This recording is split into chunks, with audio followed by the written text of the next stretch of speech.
আজ ঠাকুরের আসন পরিষ্কার করলাম, 3টে জায়গায় পরিষ্কার করে জয় হনুমানকে রেখেছি।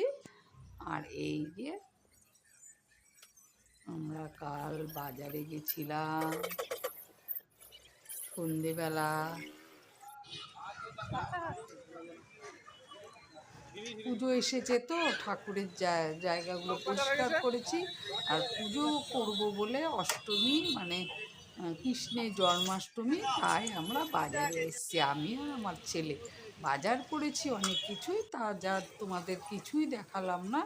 যেদিন পুজো সেদিনই তোমরা দেখতে পারবে। আর পুজোর বাজার টাজার করে তারপরে আমি আর ছেলে একটু ঠান্ডা খেলাম। ঠান্ডা বলতে তো বুঝতেই পারছো, ওই লস্যি। আমি আর ছেলে আবার গরমের দিনে বাজারে গেলে লস্যি খাই, লস্যি খেয়ে ঘরে ঢুকলাম। আর এটা কিন্তু পরের দিন সকালবেলা। তাহলে শুভ সকাল বন্ধুরা। অঞ্জনা ওয়াল চ্যানেলে তোমাদের সবাইকে অনেক স্বাগত। আশা করছি তোমরা সবাই ভালো আছো, আমরাও ভালোই আছি। সবাইকে জয়গুরু জানিয়ে আমি আমার ব্লগটা রাস্তা থেকেই শুরু করেছি। কেমন, এটা কিন্তু মাটির বাড়ি, দেখো কত সুন্দর, মানে পাকার মতো করছে, কিন্তু অ্যাকচুয়ালি এটা মাটিরই বাড়ি। এদিকে বেশিরভাগ আগেকার অনেক দিনের বাড়িগুলো এখনও রয়েছে। আর এটা কিন্তু রাধাকৃষ্ণের মন্দির। আমরা মর্নিং ওয়াক সেরে ওদিক দিয়ে এলাম, তো আবার রাধাকৃষ্ণ মন্দিরে পুজোও করলাম, মানে সরি প্রণামও করলাম। ওই জায়গাটা বছরে বছরে মানে 24 পর হয়, দারুণ সুন্দর হয়, দারুণ ভালো হয়। আর ওগুলো আমার অনেক দিনের পুরোনো জায়গা। এখনো হাঁটতে গেলে অনেক কথাই মনে পড়ে, কারণ আমার বান্ধবীদের সাথে যেতাম তো, এখন না আর বান্ধবীগুলোর সাথে আমার আর মিল নেই। মিল নেই বলতে কি, আর মেলামেশা হয়ই না। এখন ঘরে আমি ওই ভিডিও বানাই বলেই হয় না, এটাই হলো আসল কথা। তারপরে এই যে দেখো ঠাকুরের আসন টাসন সব ঝকঝকে করে পরিষ্কার করে নিলাম, কারণ সোমবার তো কৃষ্ণের জন্মাষ্টমী। ইচ্ছা আছে আমি জন্মাষ্টমী আর কি করবো, সেই জন্যই মানে কৃষ্ণের জন্মাষ্টমীর আমাদের অনুকূল ঠাকুরের জন্ম ভাদ্র মাসে, কৃষ্ণের জন্ম, তারপরে বাবা লোকনাথের জন্ম, সেই উপলক্ষে আমি অনুকূল ঠাকুর মানে অনুকূল ঠাকুরের উপলক্ষে আমি সবাইকে বসিয়ে আমি পুজো দেবো বলে রেডি করেছি। মর্নিং ওয়াক করে এই যে দেখো ফুল নিয়ে আসছি কত। আর এই ফুলগুলো এনেছি কোনো ঘুমোচ্ছে ঘুরতে গিয়ে, আর ছেলে দেখো পড়ে পড়ে ঘুমাচ্ছে। আমার কিন্তু চাও বসানো হয়েছে, চা প্রায় হয়ে যায় সকাল থেকে। দেখো 7টা বাজে, সকাল 7টা বাজে।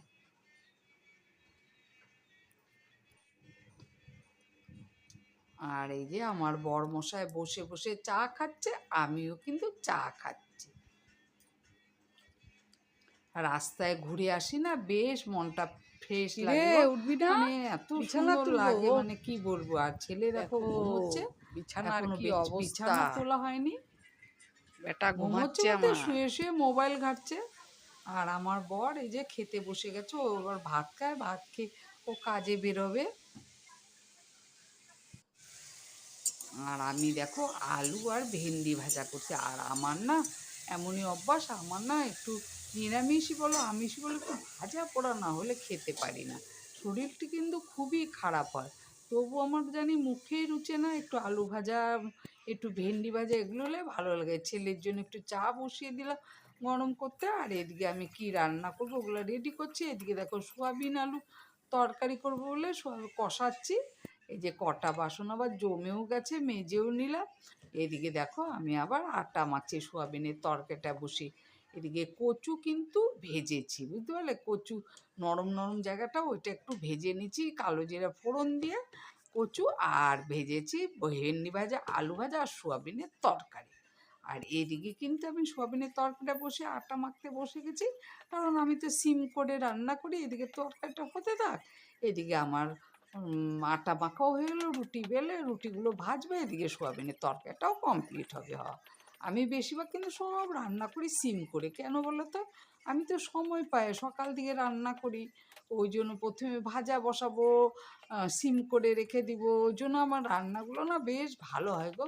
মানে ভাজা টাজাগুলো এত ভালো হয়, পুড়ে টুড়ে না। আবার যদি তুমি একবারে সব গুছিয়ে এনে রান্না করতে বসো না, আমার তাহলে অসুবিধা কেমন হয়, মানে আমি তো ওই যে অভ্যাস সিম করে রান্না করার, আমার অনেক সময় তাতিয়ে রান্না করলে পুড়ে ছাই হয়ে যায়। এদিকে দেখো আমার রুটিগুলো বেলা হলো, তরকারিটি কিন্তু হচ্ছে, দেখেছো? এদিকে আমি তাওয়াটাও ধুয়ে বসিয়ে দিলাম, এদিকে রুটি ভাজতে বসিয়ে দিয়েছি। রুটি ভাজছি, আমার তো বলেইছি আমার সেকাটা না কোথায় যে রেখেছি পাচ্ছিও না। এই জন্য অনেকগুলো বাছুনের মানে প্যাকে মানে করো তো, বস্তা করো তো, কোথায় আবার খুঁজবো। এমনি চালিয়ে দিচ্ছি, টিপে টিপে রুটি করছি। এমনি কিন্তু উনুনে দিলেও হয়ে যায়, ফুলে যায়। তা আমি আর উনুনে দিয়ে না ওই তাওয়ার মধ্যে টিপে টিপে একটু যতটা ফুলে ততটাই করে নিই। ছেলের আর আমার জন্য কয়েকটা রুটি ভেজে নিচ্ছি। ছেলে আর আমি রুটি আর তরকারি দিয়ে খাবো, ছেলে তরকারি দিয়ে খাবো, আমি একটু ভাজা টাজা দিয়ে খেয়ে নেব। আর দুধ চা বানাবো, ওইটাই আর কি ভাবছি। এই যে দেখো, এদিকে আমার রুটি কিন্তু ভাজা হয়ে গেছে, ঢেকে রেখেছি। ভাবলাম ওই যে চাকি বেলনটা ধুয়ে রাখি, রুটি হয়ে গেলে চাকি বেলন, তারপরে তোমার এই তাওয়া, এগুলো সব মেজে টেজে উল্টে রেখে দিই আমি। এগুলো না মাজলে না ভালো লাগে না গো, মনে জানি ওই রুটি বেলে এমনি রাখলে মনে হয় কি কেমন জানি রুটির মানে এইগুলো লেগে থাকে, কেমন জানি নোংরা নোংরা মনে হয়। ওই জন্য আমি এগুলো আবার সঙ্গে সঙ্গে মেজেও পরিষ্কার করে রেখে দিই। আবার এটাও ঠিকই, দেখো আমার সুবিধা আছে বলে, আবার অনেকে তো সুবিধাও নেই, তখন তারা কি আর করতে পারে, সেটা বলা ভুল, তাই না বলো? আমার সুবিধা আছে তাই আমি করছি, আর যাদের সুবিধা নেই কী করে করবে? প্রত্যেক দিন কি রুটি গেলে করা সম্ভব যে প্রত্যেক দিন চাকি বেলুন মাজবে, তাই না বলো? যাই হোক, কি বলবো, আমার ভিডিওটা ভালো লাগলো অবশ্যই লাইক করো, আর আমাকে আর খারাপ ভালো যাই হোক কমেন্ট করো। এই যে আমার ছেলের খাবার বেড়ে দিয়েছি, ওকে সোয়াবিনের তরকারি দিয়ে রুটি দিয়ে দিচ্ছি। আর এই যে দেখো আমি একটু ভাজা দিয়ে একটু চা আর একটু রুটি বেড়ে নিয়েছি, আমিও খেতে বসে গেছি। তাহলে বন্ধুরা, ভিডিওটা ভালো লাগে অবশ্যই একটা লাইক করো, কমেন্ট করো, আর আমাকে পছন্দ হলে অবশ্যই আমাকে সাপোর্ট করে আমার পাশে থেকেও, কেমন? অবশ্যই অবশ্যই অবশ্যই আমাকে সাপোর্ট করো বন্ধুরা, সবাই সবার পাশে থেকো, তাহলেই তো ভালো লাগবে বলো। আর সবাই সবার ভিডিও দেখো, পাশে থেকো, তাহলে দেখবে সবাই একসাথে হাত ধরে এগিয়ে যেতে পারবে, তাই না বলো? তা না হলে কি হয়?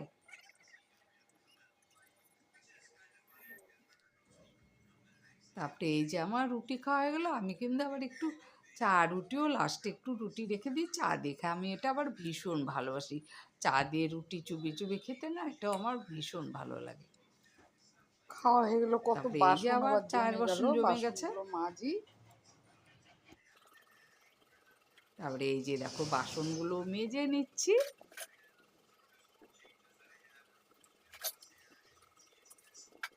পুজো করব বলে ছেলেকে নিয়ে কাল সন্ধেবেলা অনেক রকম বাজার করেছি, যা তোমাদের দেখানো হয়নি। যেদিন আমি পুজো করব কৃষ্ণের জন্মাষ্টমী, সেদিন সবই বলবো, আর সবই যেগুলো যেগুলো কিনেছি বা করেছি বাজার সবই দেখাবো, কেমন?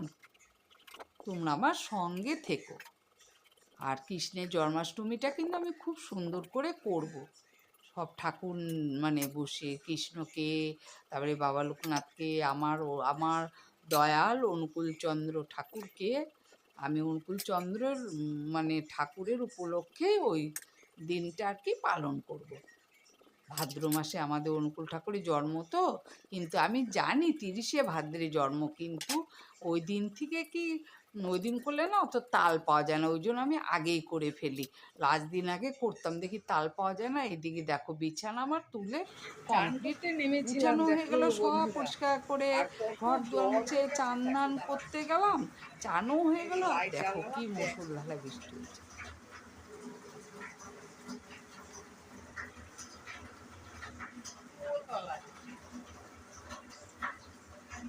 কত জল জমে গেছে দেখেছো? আর ওদের উঠোনটাতে ওই দেখো, ওটাতেও প্রচুর জল হয়ে গেল, এই যে দেখো, ওটাতে প্রচুর জল হয়ে গেল। আর এই যে দেখো কি অবস্থা, দেখেছো? এদিকে বৃষ্টি হলে না একেবারে সঙ্গে সঙ্গে ড্রেনের জল উঠে যায় গো। পরে এটা আবার জল যখনই বৃষ্টি কমে যাবে আবার চলে যাবে। কিন্তু কি মুশকিল বলো তো, আমার চানটা ভাগ্যিস হয়েছিল, এখানে দাঁড়িয়ে চান করা যায়? চানটা ভাগ্যিস হয়ে গেছিলো।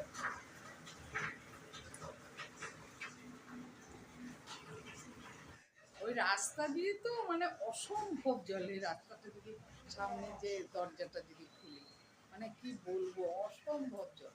আমি তো প্রায় প্রায় দেখাই, আজকে আর দেখালাম না, চান করেছি কেবল, পুজো দেবো। এবার এই যে আমার চান করে পুজো হয়ে গেল, দেখো আমরা কত ফুলও তুলেছি। এই যে সব এগুলো ধুয়ে দিয়েছিলাম, কাপড় টাপড়গুলো আবার পেতেও দিলাম। তবে যেদিন পুজো করবো সেদিন ইচ্ছা আছে নতুন কাপড় পাতবো। এগুলো সব ধোয়া হয়ে গেল। আর এদিকে জয় হনুমান বসিয়েছে, জানি না জয় হনুমানকে মেয়ে ছেলেদের পুজো দিতে হয় কি না, আমি আমার জানা নেই। তোমাদের যদি জানা থাকে আমাকে অবশ্যই কমেন্ট করো বন্ধুরা, প্লিজ প্লিজ প্লিজ। যদি পুজো দেওয়া যায় তাহলে আমি অবশ্যই পুজো দেবো। তাও আমি আজকে মুছে টুছে আমি একটু আজকে নামিয়েছি তো, দেয়ালে থাকতো। তারপরে যদি পুজো দেওয়া যায় আমাকে অবশ্যই কমেন্টে জানো, আমি তাহলে অবশ্যই পুজো দেবো। আমি তো পুজো দিতে ভীষণ ভালোই বাসি, কিন্তু আমি জানি না তো দিতে হয় কি না মেয়ে ছেলেদের, তার জন্যে কিন্তু আমি খালি ফুলই দিয়েছি, পুজো দেইনি। যদি দেওয়া যায় অবশ্যই কমেন্ট করো বন্ধুরা, প্লিজ প্লিজ প্লিজ। আর এদিকে দেখো আমি চকলেট, হাতের মাঠটা গেলে নিয়ে চকলেট নিয়ে বসে পড়লাম। অনেক চকলেট এনেছিল, ফ্রিজের ওই জায়গাটা দেখালাম না, ভর্তি ছিল। ছেলে আর আমি একটা দুটো খেতে খেতে খেতে খেতে শেষ করে দিলাম। এদিকে কি রান্না শেষ হয়ে যাচ্ছে, কি রান্না করেছি দেখলাম, সোয়াবিনের তরকারি। এই যে কচুটা মানে ছেঁচে ছেঁচে ভেজেছি, খুব ভালো লাগবে, নরম কচু ছিল তো। আর ভেন্ডি আলু ভাজা আর সোয়াবিনের তরকারি, নিরামিষ নিরামিষ করেছি। আর এই যে ভাত, গরম গরম ভাত। তাহলে বন্ধুরা ভিডিওটা বড় করছি না, এখানে রেখে দিচ্ছি, নাহলে অনেকটাই বড় হয়ে যাবে। কারণ বাজারটা যাওয়া দেখিয়েছি, তারপরে মর্নিং ওয়াক যায় সেটাও দেখিয়েছি, ফুল টুল তুলে নিয়ে আসি মর্নিং ওয়াকে গিয়ে কত ফুল দেখি তাও দেখালাম, অনেক ফুল নিয়ে আসি আমরা। আর এদিকে তারপরে জামা কাপড়, বৃষ্টি কমে গেল, এবারে জামা কাপড়টা আবার মেলে দিয়ে আসতে গেলাম, মেলে দিয়ে আসছি। তাহলে বন্ধুরা তোমরা সবাই ভালো থাকো, সুস্থ থাকো, দেখাবে পরের ভিডিওতে। কেমন? খাওয়া দাওয়া আর দেখালাম না, কেমন? আমি এদিকে জামা কাপড়গুলো মেলে দিচ্ছি, রোদ আসবে না যদিও, কিন্তু তবুও বাইরে থাকলে কি গন্ধ বাতাসটা চলে যায়, তাই না বলো? ওই জন্য ভাবলাম রোদ বৃষ্টি যখন নেই তাহলে জামা কাপড়টা বাইরে গিয়ে মেলেই দিয়ে আসি, ওই জন্য বাইরে মেলতে গেছি। আর রোদও কিন্তু উঠেছে, ভালো রোদ উঠেছে বাইরে, কিন্তু আমার এখানে রোদ পড়ে না। কত রোদ পড়েছে দেখেছো, দারুণ রোদ উঠে গেছে, এই যে দেখেছো।